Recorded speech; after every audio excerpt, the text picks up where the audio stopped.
नमस्कार मित्रांनो, आज आपण आहे आपले मित्र चैतन्य रनवरेच्या घरी आमवरती. त्यांच्या शेळ्याही तुम्हाला दाखवतो. पण तत्पूर्वी ज्याच्यासाठी आपण आले या नक्या बनवण्यासाठी, बऱ्याचशा वेळा काय होतं की ज्यावेळेस ही शेळी चरून होती 7-8 किलोमीटर रोज ऑटोमॅटिकली झेलल्या जायचं. आता बंदिस्तमध्ये आपण एक कम्फर्टेबल जागेमध्ये शेळीला ठेवतो, त्यामुळे ठराविक दिवसामध्ये तिची नक्की ही वाढतीच. त्या बनवता आल्या पाहिजे.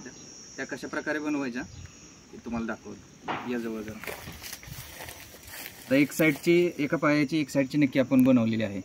नेहमी ह्या दोन्ही नक्क्या जुळवल्याच्या नंतर वेगवेगळ्या स्टेजमध्ये नक्की असू शकतात. जसं तुम्ही पाहू शकता की ही जी एक साईडची नक्की वाढून वरती पापुद्रा आलेला आहे, तर तो कट करणार आहे आणि ह्या दोन्ही नक्की आपण सेम ठेवणार आहे, एकसारख्या ह्याच्यामध्ये ठेवणार आहे.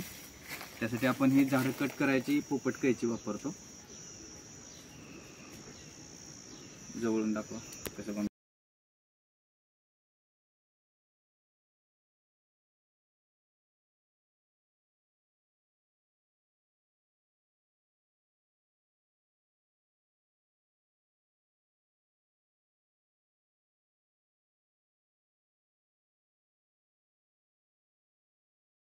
निघलेला भाग सगळा आपण कट केला. परत दोन्ही नक्क्या जुळवून बघितलं की दोन्ही एकसारख्या असल्या पाहिजेत, जेणेकरून शेळीचा बोजा हा दोन्ही नक्कीवरती एकसारखा पडेल. जर तसं नाही झालं, एखादी नक्की छोटी झाली, एखादी जास्त राहिली, तर कदाचित ती एका नक्कीवरती बोजा पडून पाय वर धरू शकतील, लंगडू शकतील, हालचाली मंद होऊ शकतात. तिने तिच्या हेल्थवरती नक्कीच फरक पडतो. खूप मोठा प्रॉब्लेम नसतो हा, पण हे शिकलं पाहिजे. प्रत्येक फार्मरने शिकलं पाहिजे, प्रत्येकाने ही गोष्ट शिकलं पाहिजे की नक्की एक ठराविक दिवसाच्या अंतराने आपल्याला बनवावं लागतं.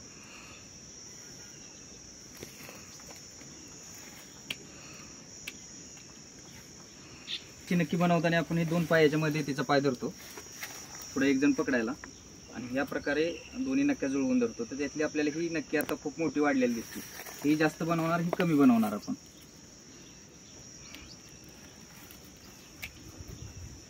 अजून एक नक्की बनवताना बऱ्याचशा मित्रांना भीती वाटते की त्याच्यामधून समजा रक्त आलं किंवा कुठपर्यंत कशी बनवायची.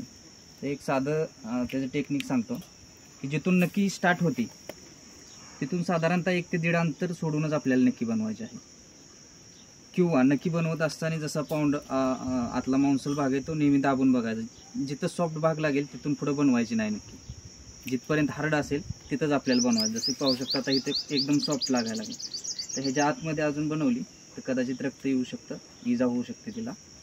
ते झाल्याच्या नंतर ही काय करायचं हेही मी नंतर सांगणार आहे तुम्हाला.